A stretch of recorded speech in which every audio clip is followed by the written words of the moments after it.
दिल्ली हिंसा का नया वीडियो सामने आया। वीडियो में एक शख्स गोली चलाते आ रहा है नजर। हिंसा में घायल हुए सब इंस्पेक्टर मैदालाल ने बताया था कि फायरिंग हुई थी। दिल्ली में मस्जिद के पास जमा हुए हिंदूवादी संगठनों के नेता जय श्री राम के लगाए नारे।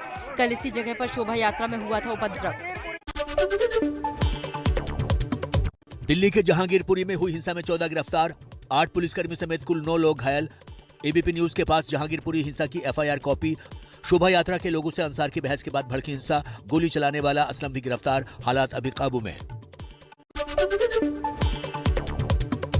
दिल्ली में शोभा यात्रा के दौरान हुई हिंसा का नया वीडियो आया सामने। तस्वीरों में नाबालिग बच्चे हाथों में लाठी डंडे लेकर हिंसा करते नजर आ रहे हैं।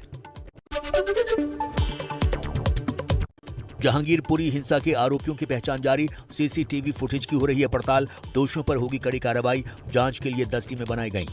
जो इन्वेस्टिगेशन है और जो ड्यू लीगल एक्शन है वो प्रोफेशनल और फेयर तरीके से हम अमल में लाएंगे। उत्तर पश्चिमी दिल्ली से भाजपा सांसद हंसराज हंस का जहांगीरपुरी हिंसा पर बयान, मामले को अंतर्राष्ट्रीय साजिश बताया। बोले हर धर्म में होते हैं बुरे तत्व। दिल्ली दिल है हिंदुस्तान का, तो इसको सब मिल चल के भाईचारे का प्रचार करो, मैसेज दो और जो भी कर सकते हो जल्दी करो। दिल्ली दंगे पर बीजेपी नेता कपिल मिश्रा का बयान। दंगे में पकड़े जा रहे आरोपियों पर शाहीन बाग आंदोलन में शामिल होने का लगाया आरोप। ताहिर हुसैन, खालिद सैफी, उमर खालिद से कनेक्शन का लगाया आरोप।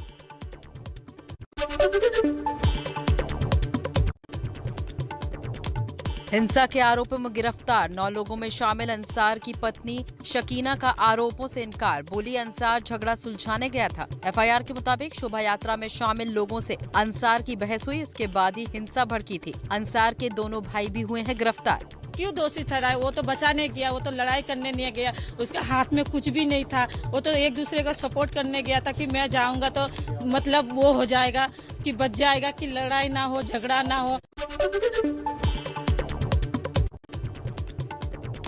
शिवसेना सांसद संजय राउत ने दिल्ली दंगों पर केंद्र सरकार पर बोला हमला। संजय राउत ने कहा देश का माहौल राजनीतिक फायदे के लिए खराब किया जा रहा है। हमले को बताया प्रायोजित। ये पॉलिटिकल स्पॉन्सर्ड हमले हैं, तो ये जो माहौल खराब करके फिर एक बार 4-5 राज्यों में जो चुनाव आने जा रहे हैं उसमें वोट मांगने का ये पूरा षड्यंत्र है। शोभा यात्रा पर पत्थरबाजी की घटना पर केंद्रीय मंत्री मुख्तार अब्बास नकवी का बयान। कहा कुछ लोग कर रहे हैं सहिष्णुता खराब करने की कोशिश। हमारे देश की सहिष्णुता की जो संस्कार हैं, संस्कृति हैं, उसको उस पर पलीता लगाने के षड्यंत्री साजिशों के साथ काम कर रहे हैं। दिल्ली के मंगोलपुरी इलाके से आई खूबसूरत तस्वीर। हनुमान जयंती की शोभा यात्रा के दौरान मस्जिद से शोभा यात्रा पर फूलों की बारिश की गई।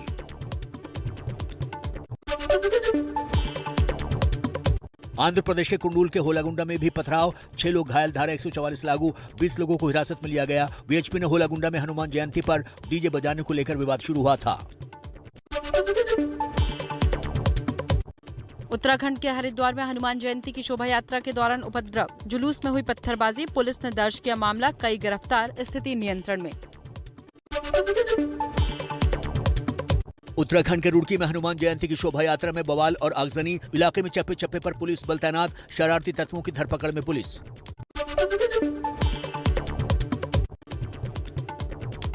यूपी के गाजियाबाद में पुलिस की मौजूदगी में निकाली गई शोभा यात्रा। दिल्ली में हुए उपद्रव के बाद सतर्क हुई पुलिस।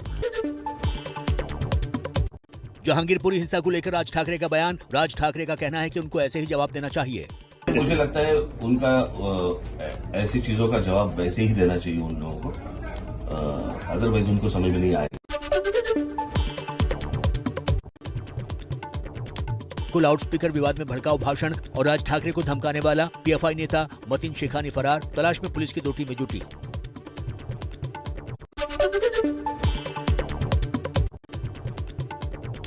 यूपी के काशी में एसपी नेता रविकांत विश्वकर्मा ने छत पर लाउडस्पीकर लगाकर बजाया महंगाई डायन गाना।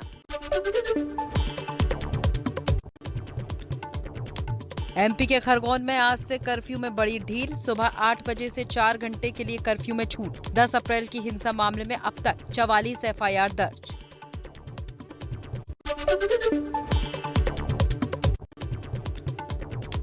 केरल के पलक्कड़ में आरएसएस प्रचारक की हत्या पर राजनीति गर्म, बीजेपी का आरोप पीएफआई हत्या में शामिल, राज्य की सीपीआई सरकार को ठहराया जिम्मेदार। भ्रष्टाचार को लेकर दिल्ली सरकार पर बीजेपी का हमला, बीजेपी ने लगाया अनदेखी का आरोप, कहा केजरीवाल सिर्फ विज्ञापन देते हैं, जमीनी स्तर पर कोई काम नहीं।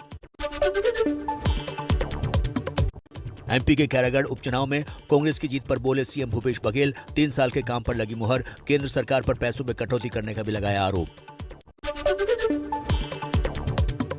राजस्थान के पाली में आज से दूर होगा पानी का संकट, जोधपुर से 40 लाख लीटर पानी लेकर रवाना हुई वाटर ट्रेन। 18 से 20 अप्रैल तक गुजरात के दौरे पर रहेंगे प्रधानमंत्री नरेंद्र मोदी, कई योजनाओं का उद्घाटन करेंगे।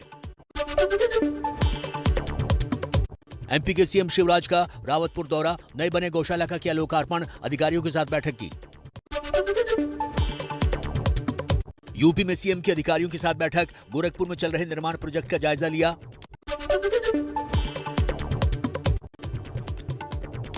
झारखंड के देवघर में हुए रोपवे हादसे के बाद जिला प्रशासन ने रोपवे सील किया। रोपवे हादसे में 3 पर्यटकों की हुई थी मौत, सेना की मदद से लोगों को बचाया गया था।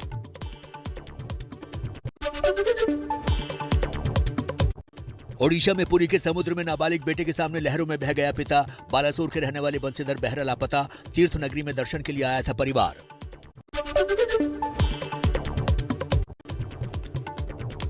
भारत में बढ़ रहे हैं कोरोना के केस, पिछले 24 घंटे में कोरोना के 1150 मामले सामने आए, कुल एक्टिव मामले 11,558 हुए। दिल्ली एनसीआर में भी बढ़ रहे हैं केस।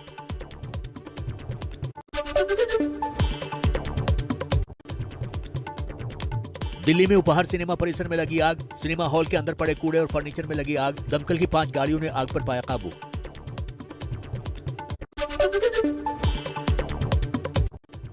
लुधियाना में पुलिस थाने के बाहर खड़ी 7 गाड़ियों में लगी आग, फायर इंजन की गाड़ियों ने आग पर काबू पाया, चालान हुई गाड़ियों में देर रात लगी आग।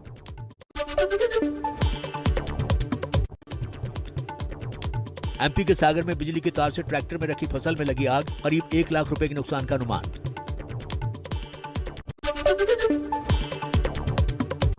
उत्तराखंड के अल्मोड़ा के जंगलों में लगी आग, अब तक सैकड़ों हेक्टेयर जंगल जलकर खाक। इस सीजन में आग की 100 से ज्यादा घटनाएं, गर्मी के कारण आग की घटनाएं बढ़ी।